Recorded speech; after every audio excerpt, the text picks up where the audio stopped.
What I want us to do for this first box is to do this approach. I want us to draw the picture, then guess the angle, then calculate the angle. This is a review problem. This was the very last box of the last lesson. It was not on your homework. I'll make sure I cover it again because it will be on your homework tonight. So we have these two vectors given to us. I want us to draw it, so give yourself a good coordinate plane here, kind of like this. And we're going to draw each vector on there. And vector v is 5i minus 4j, so 1, 2, 3, 4, 5. 1, 2, 3, 4. So that's looking like this one. Hopefully you guys have straight edges, so actually that's pretty good. There's vector v. Vector w is going to be negative I and a 3j, so that's going to be here. And there is vector w. And what we're looking for, ladies and gentlemen, is the angle theta between them. Okay, so we drew it. Everybody make a guess, and then we'll do a calculation. How do we go ahead and we had a couple of guesses here, and we said somewhere between like 150 and 170, is that right? Or 140, something like that? You guys around there somewhere? Between 140 and 150? Okay. 170. 170. Okay, sorry, 170. That's our guess. All right. Well, we can actually calculate it. Remember, the cosine of our angle theta is equal to, from the notes on yesterday, we figured out that it was v dot w divided by magnitude v times magnitude w. This is an important piece of information. The angle between two vectors. And notice this will give you the smaller of the two angles because, yes, there is another angle over here, but we want the smaller of the two angle between those vectors. So, therefore, the cosine of theta is going to be, okay, we need to get v dot w. So, that's the dot product, isn't it? So, over here, let's see here, v dot w is going to be 5 times negative 1 plus a negative 4 times a 3. Is that true? Is that what you guys got? Okay, so how much is all of that? So negative 5 plus a negative 12. Is that negative 17? Okay, cool, negative 17. So I'm looking like negative 17 up top. All right, can you guys each find for me magnitude of v and magnitude of w, please? 41, very good. That's okay. So this one is square root of 41. What's the magnitude of vector w? Anybody in the room got it? Square root of 10, very good. So therefore, the cosine of our angle theta is equal to negative 17 divided by the square root of, how about 410? That makes things a little easier for calculator purposes, right? But we don't want the cosine of theta. What do we actually want, you guys? We want theta itself. So theta itself is going to be the inverse cosine of negative 17 over the square root of 410. Awesome. Okay, let's take our calculators out. Let's bust it out so we can, I'll go with this one, I think. Yeah, what mode should we be in, ladies and gentlemen? Degree. We should be in degree mode because we're taking a degree. So check to make sure you're in degree mode. All right, so we want second cosine of negative 17 divided by the square root of 410. Okay, what were our guesses again? 140, 150, 170, right around there? Okay, let's see what our calculator says. Woo, 147 point, we'll go to two decimal places, 10. 147.10, awesome. So I'm getting 147.10 degrees, and there is our problem start to finish. Okay, for the next idea here, I want you to draw these two vectors in the coordinate plane, vector v and vector w. Once you've drawn them, write out their components, their I and j vertical and horizontal components. W, buddy. 5i plus negative 4j. V is going to be 1, 2, 3, 4. I'm getting 5i plus what? Negative 4j. I don't think so. What's the vertical component for this vector? It's 0j, right? Okay, what about vector w? What are the components for vector w? 0i, very good. Plus or minus 4j. Minus 4j, very good. Does everyone see that? Ever see that part? Okay, now, here's the question I have for you. What then is the dot product of v dot w? So you're seeing this. So if we took the dot product just to show you, you'd get 5 times 0 plus 0 times a negative 4, which which of course would be 0. So here's a sentence frame I have for you, okay? So you can fill it in. If the dot product of two vectors is blank, then the vectors are blank. I have two blanks in there. I'll say it again. If the dot product of two vectors is blank, then the two vectors are blank. Carly, show your hand first. What do you want to say? If it's 0, then they're perpendicular. Very, very good. So I'm going to write this down, okay? If the dot product of two vectors is 0, then, like Carly said, then the vectors are, now, in vector land, we don't use the word perpendicular. We use a very funky word called orthogonal. Why? That's what that Yes, that's what that word is. The word is orthogonal, okay?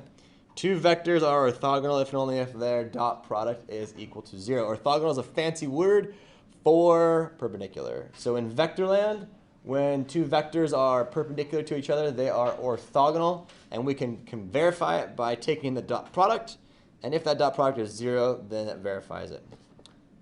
Okay, question for you guys, third box. Are the two vectors orthogonal? Vector v is 2i plus 3j, vector w is 6i minus 4j. Yes, the answer is yes, because their dot product is 0. 2 times 6 minus a 3 times a negative 4. Or sorry, plus that. Then I get 12 minus 12. Is that what you guys got? So I'm getting 0. So because the dot product is 0, therefore they are orthogonal. Okay, let's get to the heart of the lesson then today. And I'm going to use blue. There. So what does it mean to project a vector? So I'm going to pretend like I'm the sun for an example. So I'm going to use orange for now, okay? So let's say that I am the sun and I am directly perpendicular to vector w, okay? So I'm shining light down on to my scene here, and I am perpendicular to W. If I am perpendicular to W, okay, then would you guys agree that there would be this much of a shadow on vector W if I was perpendicular to it? Do you guys see that? That's what vector projection is. So we're basically answering the question, how much of vector V has been put into W, okay?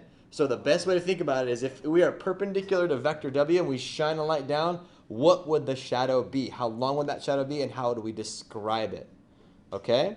So I'm going to zoom in on this right here. This is our answer. This is what we're looking for.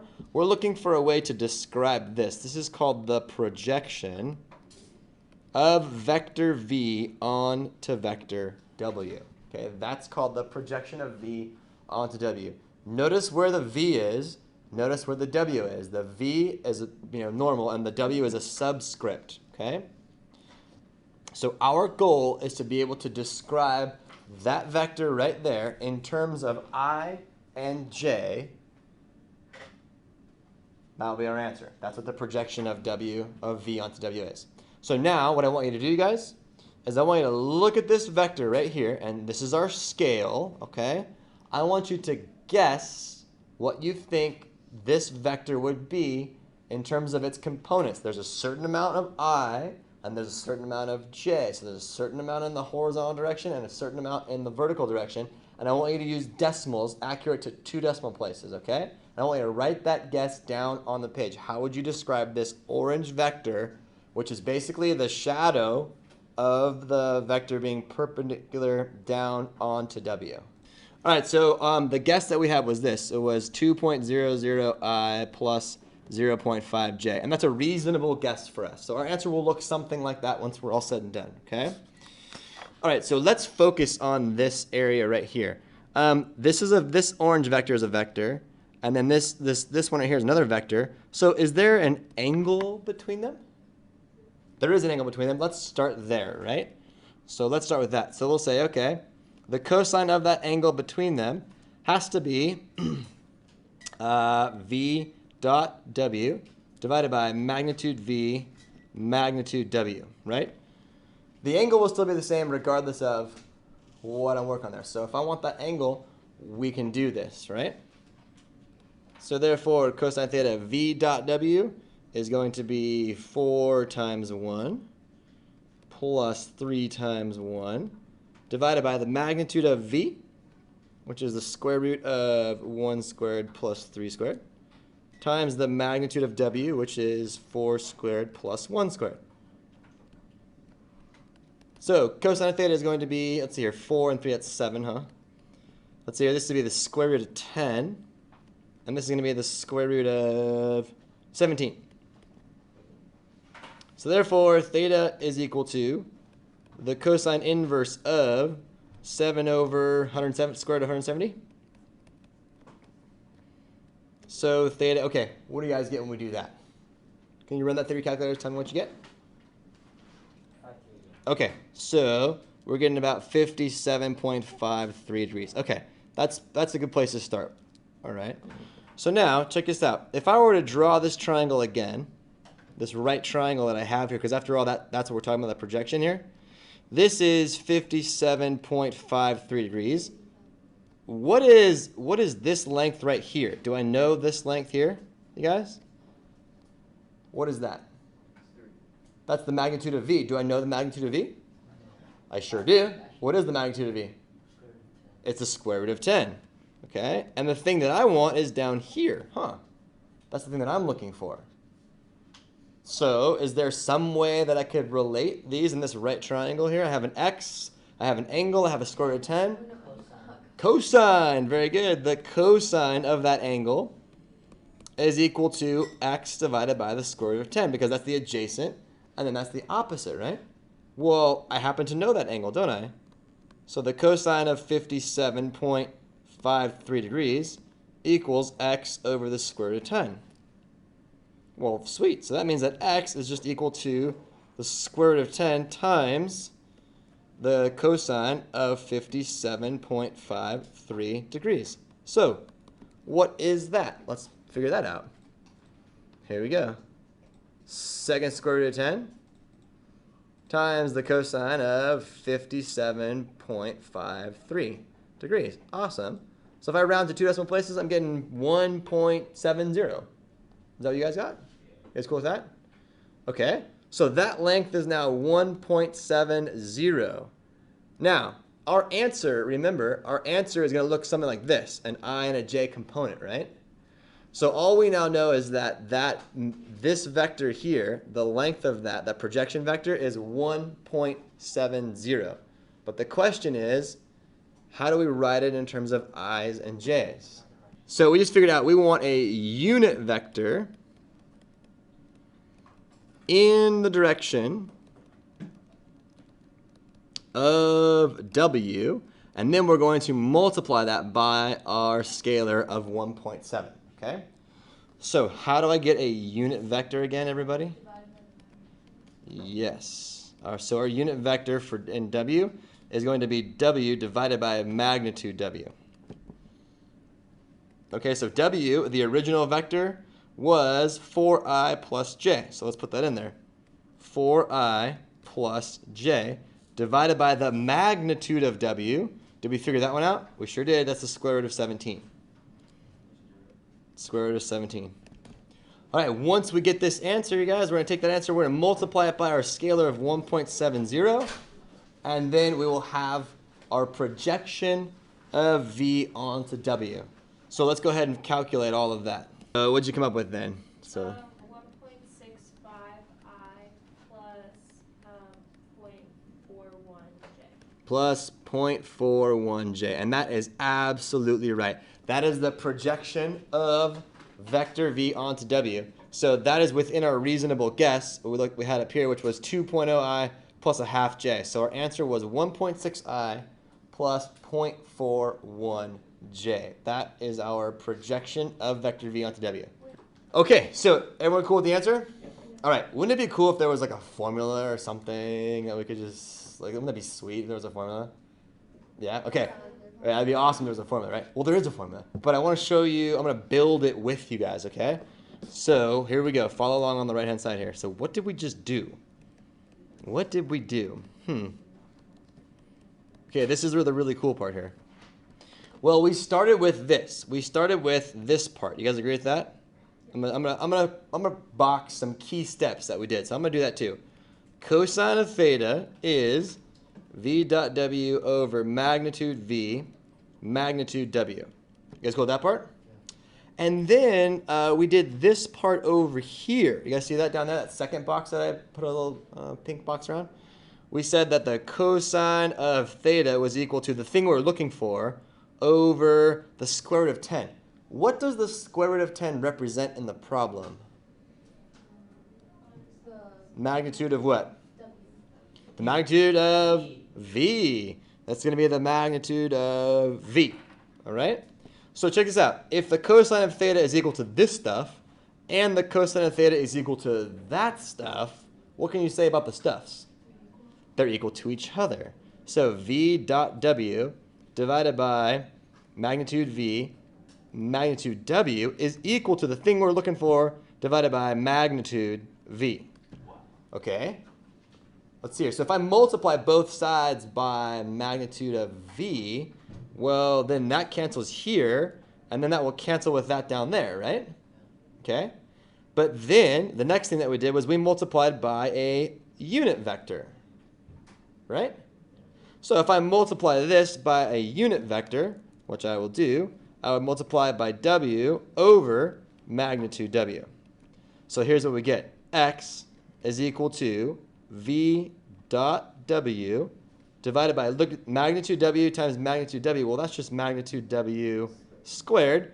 And then get this answer and multiply it by what? A w. That's it. So the projection of v onto w is equal to v dot w divided by magnitude of w squared all times w itself. Oh, look, that's a lot easier than having to go through that process every time. Okay, and then here's vector w. It's over 1 down 1. There's vector w. Now I want the projection of v onto w. So that means that, where's my shadow? Onto w, I have to go perpendicular, so the sun would be down here, right? Sun would be perpendicular to this, so it would be drawing that, right? So that means that my projection vector is going to be like way over here somewhere, something like that. You guys on board with that? The shadow would completely cover up vector w. So what's your best guess for that orange vector right there?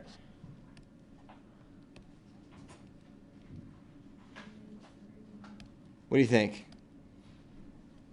The projection of vector v onto w. How far over do you think we go?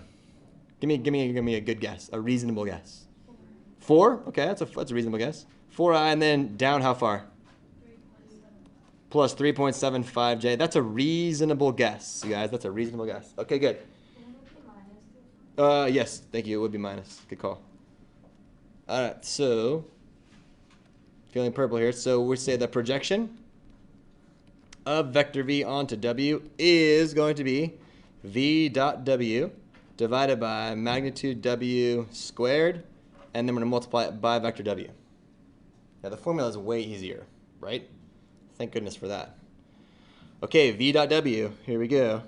It's going to be 2 times 1 plus a negative 5 times a negative 1 divided by the square root of 1 squared plus a negative 1 squared quantity squared, and then multiply that by I minus j. So I'm getting this. I'm getting 7 halves. I'm getting 7 up top. I'm getting 2 on the bottom. So 7 halves of I minus j. Oh, check it out. 3.5 I minus 3.5 j. Wow, that was way faster. And is that within our reasonable guess? It sure is.